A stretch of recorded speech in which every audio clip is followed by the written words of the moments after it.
Hello and welcome to my third video on the basics of machine learning. And in this video we're going to cover what a hypothesis is, what the hypothesis space is, and I'm also going to introduce you to the concept of the error. And before we're doing that, let's look at the three components we had here. So these are the components a learning system consists of. And we had the learner, which took data as an input and which produced the learned model or the classifier as an output. And if we look at that diagram here, the red and green dots could be the data, and the blue line, which separates the two classes of data from each other, could be the learned model or the classifier in this case. So let me copy that diagram to the next slide. So here we go. And remember, we had two features, which were we had the weight. So x1 corresponds to the weight of the fruit which we want to classify, and x2 corresponds to the smoothness or the surface structure. So surface structure in whatever way this is measured. So the weight probably could be measured in grams, and the surface structure, I don't know.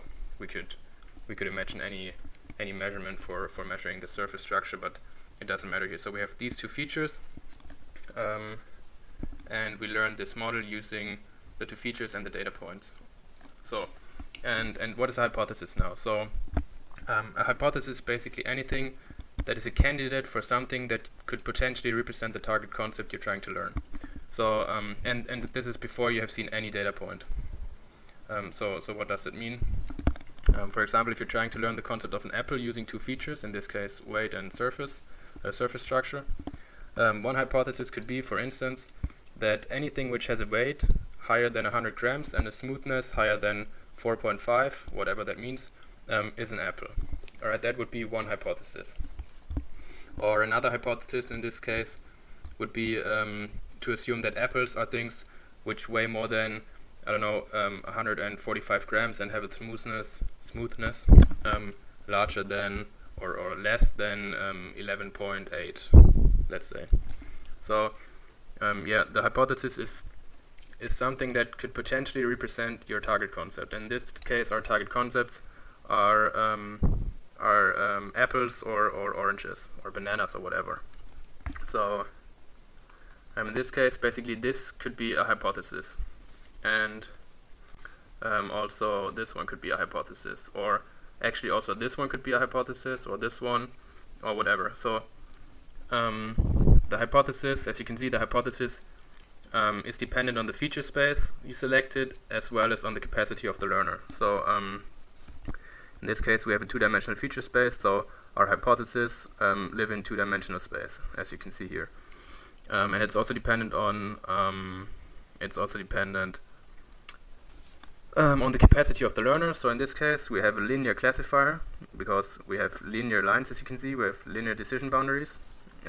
So all potential hypotheses are linear lines. So in this case this wouldn't be a hypothesis, because our learner is only able to learn linear decision boundaries. And as you can imagine, there are many of these hypotheses, and the set of all potential, or of all hypotheses, so basically of all lines which you can draw here, is called the hypothesis space. Alright, and as you can imagine, if you have continuous feature values, the hypothesis space can be infinite. Or if you have discrete feature values, the hypothesis space will usually be very high. And the more features you have, the higher the hypothesis space will be, and the more complicated models you will be able to learn, the greater the hypothesis space will be. But if you have discrete features, it will be very high or very large usually, but it might not be infinite. Alright, and then there's another concept, which is the version space. So let me introduce the version space, which is a sub-concept basically of this. So we have the version space, and the version space is now it's a subset. So the version space is a subset of the hypothesis space. So let me call the hypothesis space H. Usually it's called H, and the version space we're now calling we're just calling it VS. So VS is a subset of H. All right. And the version space is the set of all hypotheses which are consistent with the data. So in this case, let me see. So in this case, this one would be this hypothesis would be in the version space as well as this one, but this won't be in the version space because it's not consistent with the data, because it contradicts our data, because it would classify these points here wrong. So this one wouldn't be in the version space. And more formally, again, to talk about the hypothesis, more formally, the hypothesis is a function or is a mapping from, so a hypothesis usually is usually indicated by lowercase h. So the hypothesis is basically a mapping from our feature space, which we call X for now. No, am I right? Yes, I'm right. So a mapping from the feature space to some output space, which is in this case the set of our classes, which are red and green, or which are -1 and +1. And more formally, more specifically in this example, X would be a subset of R2. So let me just write R2 here, and the target space would be R1, but well, I don't know, I think it's not mathematically correct, because we actually only have -1 and +1 here. So we have whatever our features might be, let's say they're actually real numbers, so we would have a mapping from R2 to the set of -1 and +1, if we say that red is -1 and green is +1, or the other way around. So let me see, what else do we got?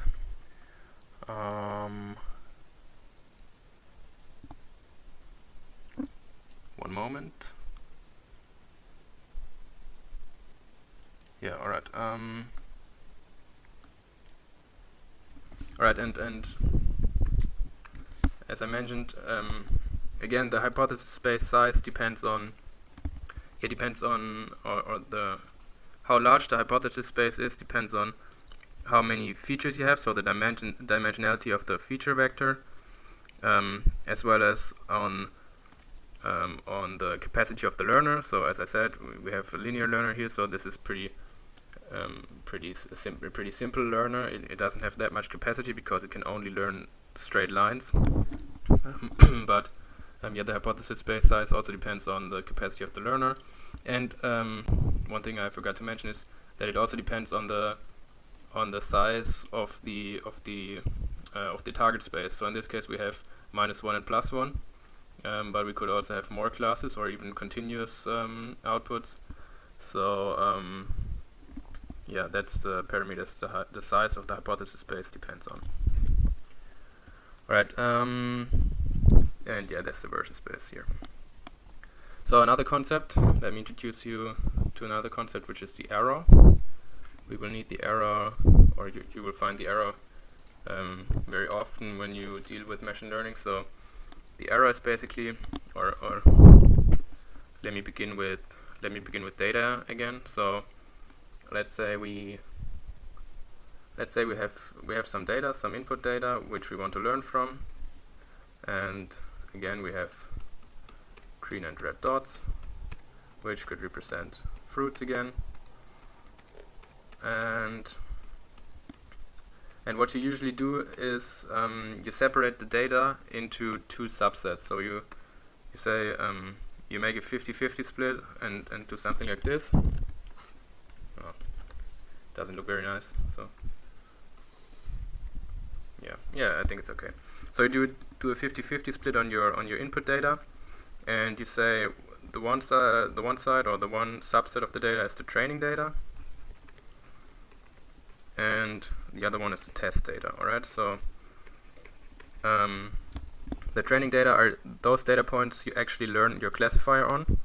So the training data is the actual input to this learner, and the test data is you use the test data in order to evaluate how good your learner has become. So you learn the model using the training data, and then you apply it to the test data. So the classifier, or your classifier hasn't seen the test data before, it only has seen the training data, and then you put in the test data, and you evaluate how well it performs on the test data, because what you want to have is to abstract from your training data to a more general concept, so that it can classify unseen points, and you test that with the test data, and then you get any performance measure, like for example the accuracy.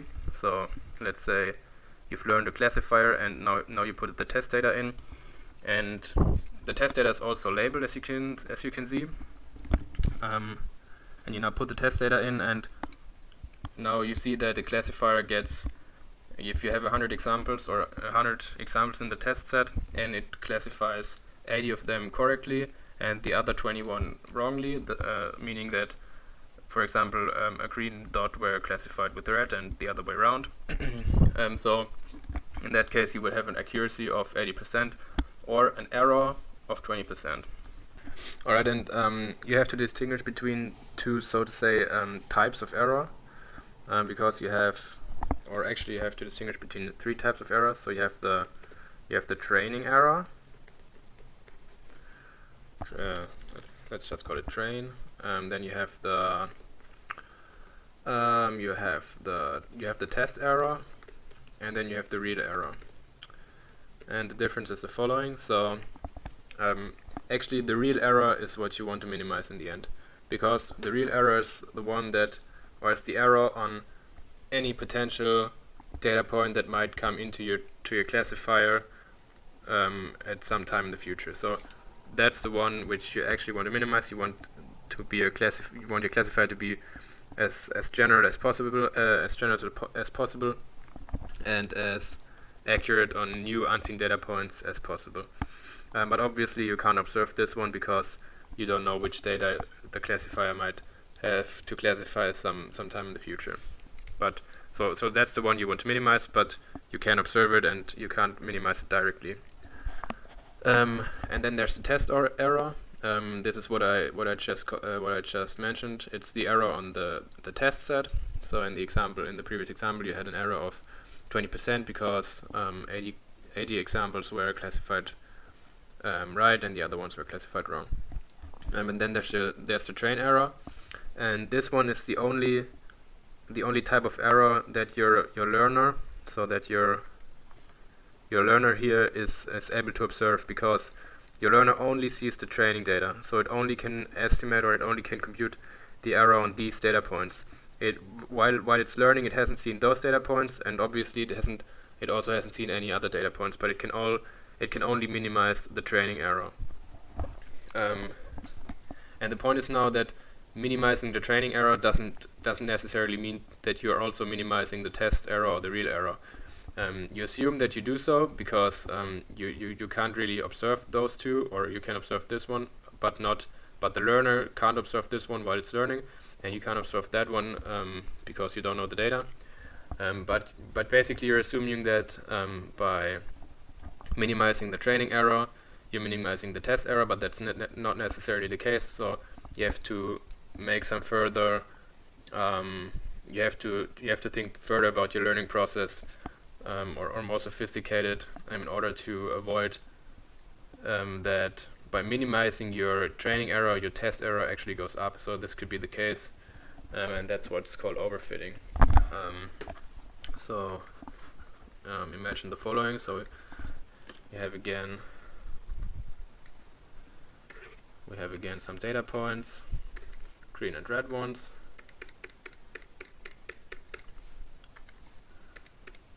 And those are only the training examples, alright? We don't have any test examples because we're now taking the perspective of the learning algorithm. And what the learning algorithm does, it sees those data points and tries to generalize from them. But what a learner with a very high capacity could actually do, so in the previous example we had a learner with with a pretty low capacity because it learned only linear models. But if we have a learner with a very high capacity, it could actually just memorize every single of those points. And then it would have a 100% accuracy or a 0% error on the training set because it knows exactly every of those points. But obviously it hasn't generalized at all because it just memorizes those points and it hasn't done any generalization, and so therefore it will have a very high error on new unseen data points, so it will have a very high test error and obviously also a very high real error. And this is basically what's called overfitting, and in this case it's very extreme overfitting.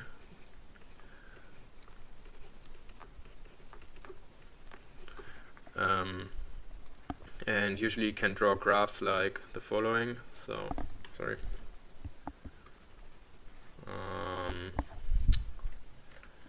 Right. So you can draw graphs like this, where you have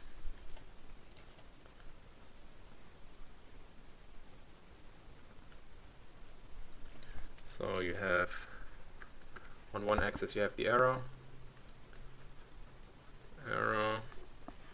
and on the other axis you have the complexity of your learner.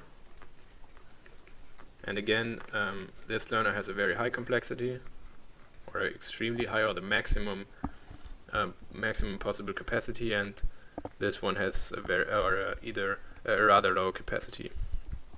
And now you can draw something like this. So you have, so this one is your training error, and it will go down as you add more complexity, as we saw in this example. And at the same time you have your real error, or also your test error. So it might also go down, but then at some point, as you get more complex, it goes up again, because then at this point you're beginning to overfit. And what you want to find is that minimum here, where your real error is minimal,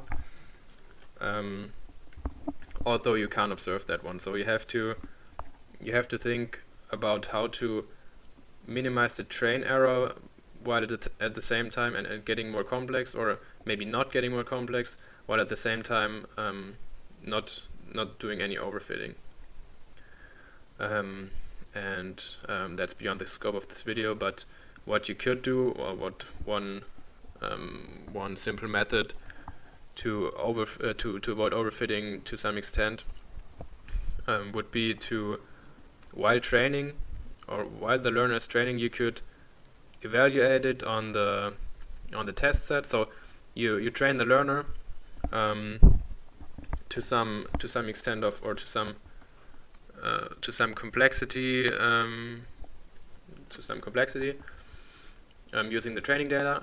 Then you throw the test data into your learner and measure the error, and then you train it again and add a little bit more complexity. You check it again with the test data, and you do it as long as the test error goes down, and as soon as the test error will go up, you stop doing that and you're finished, and that's your final learner you will have, and it will have a complexity which is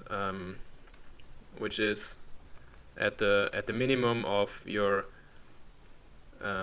test error. But obviously you could also overfit the test data in that case, because while you're learning, if you're checking the test data again and again, you could actually also overfit the test data. So you have to be very careful with that, because in that case you would minimize the training error and you would also minimize the test error. But at the same time, or at some point, if you do it very very much, at some point your real error will again go up, because you overfit both the training data and the test data. All right. But anyway, that's beyond the scope of this video.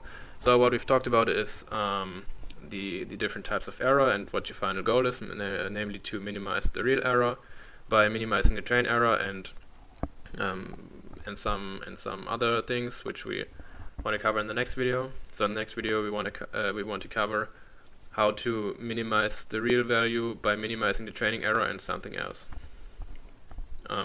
So yeah, well, we've covered the error types, and we've also covered what hypothesis and hypothesis spaces are, as well as version spaces, and I think that's it for now.